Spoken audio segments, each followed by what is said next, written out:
Did you know that in the US, being an influencer is a full-time career? But in much of Europe, it's still seen as kind of weird. Today's topic is about how social media is understood and implemented in the US as opposed to Europe. Let's get to it. This is going to be kind of crazy that we're just doing one. A stage in America, a tool in Europe.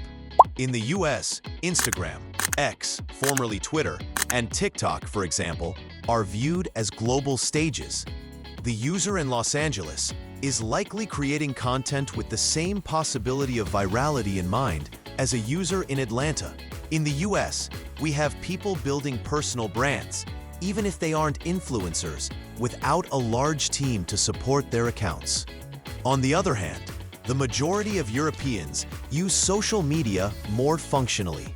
The German in Frankfurt may use Instagram to send occasional updates to friends, but the follower count or beauty of the feed isn't a concern. Being Instagram famous isn't an aspirational lifestyle. Security and privacy are really important in all of this. Privacy protection, stricter in Europe than in the US. Europe has the GDPR, General Data Protection Regulation. As a user, you have control over your data, including how it's stored and shared. If you're in Amsterdam and don't consent to cookies, sites may not be able to track you. In the USA, it varies from state to state. Therefore, social media companies like Meta or Google have been able to declare a hell of a lot more data about you. For instance, that is why Facebook can advertise something that is eerily relatable when you're browsing from Texas, versus if you were browsing from Denmark, they would likely have restricted ads. Americans share more of their personal lives on social media. Visiting New York City for the first time all by myself. In the US, posting frequently is considered the norm, and it is often expected. Engagement pictures, college admissions, new cars, or even the baby gender reveal have now cluttered the past few years. The timeline is filled with updates from Americans. Be it soft launching a relationship or a GRWM, there is an ease of acceptance that comes with putting oneself out there in the US. On the other hand, many Europeans consider keeping that part of their lives more private. For example, people in Sweden and the Netherlands would consider it fairly typical to keep their accomplishments more personal on social media. You will see travel pictures, for example. Still, it typically won't feel like a biography unless it involves a notable and interesting event. There's a cultural norm around subtlety and understatement on social platforms. Americans are more active in social justice movements on social media. Regardless of your perspective on the USA, we can all agree that social media in the US is a vital space for activism. Recent examples include the protests for Black Lives Matter and those resulting from the Roe v. Wade legislation. Through easily created hashtags, changing profile pictures, and viral campaigns, users can observe a great deal on nationally trending feeds. European users also participate in activism, such as protests for climate change resolutions or workers' rights initiatives. However, European activism is usually undertaken in a less performative and more locally organized context. A protest in Paris may not have Instagram stories to promote. It still happens. The farmer protests in the Netherlands, union strikes in France, and the climate marches in Germany all tend to occur without much social media hype. I mean, the things that he's doing is not trying to make America better. More supervision in the US, more extremism online. Though American teens often have more parental monitoring apps, they are also, ironically, exposed to rabbit holes involving conspiracy theories and extremist content, likely a product of the algorithmic nature of platforms such as YouTube or Reddit.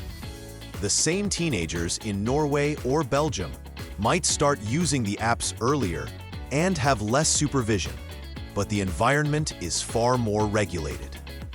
Government bodies are pressing platforms to reduce hate speech and misinformation. America made influencing a career. Europe is still catching up. the US has developed social media influencing as an industry. LA and NY are influencer cities, complete with agencies and brands offering deals for influencers to produce viral stars. Being an influencer is a career, even for teens, and social media platforms are considered a source of income. While there are influencers in Europe, from Chiara Ferragni in Italy to Nikki Tutorials from the Netherlands, they're fewer in number and less focused on monetization. In cities such as Prague or Helsinki, even being an influencer still exists with a more prominent social skepticism. Even influencers who succeed often maintain a low profile or hold down day jobs. WhatsApp rules in Europe.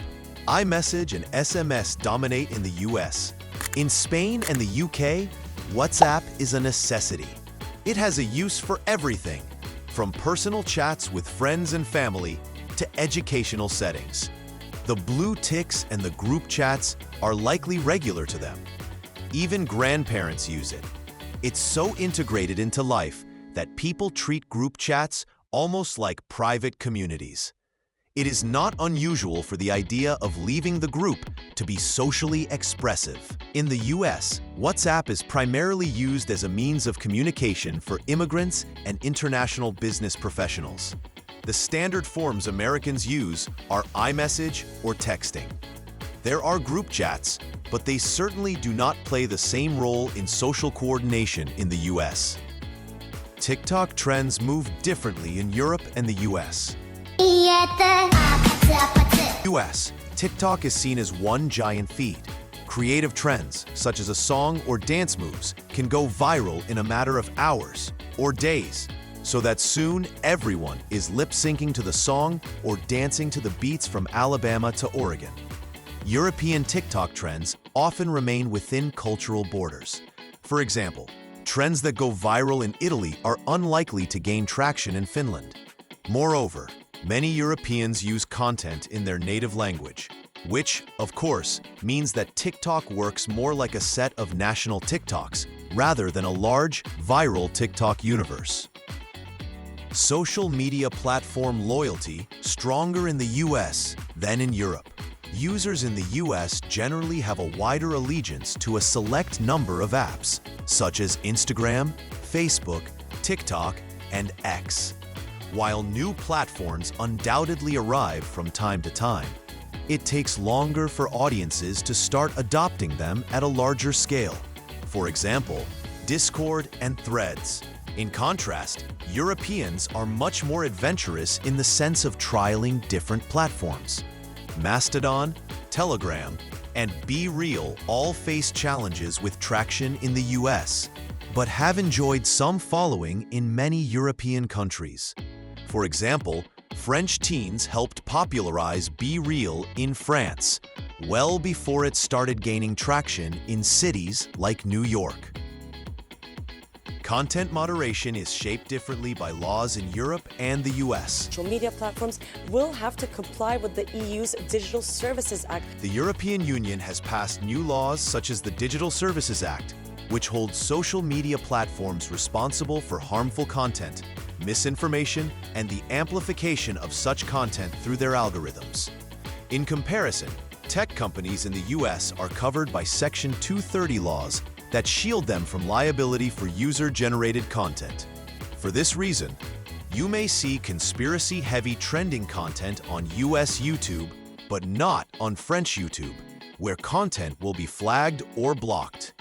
Still debunking a flat Earth documentary. Have you noticed any social media habits that differ from where you are? Or maybe you've traveled and experienced a completely different vibe on your favorite app? Let me know your thoughts in the comments. If you enjoyed this video, make sure to hit the like button, subscribe to the channel. Thank you for watching, and we'll see you next time.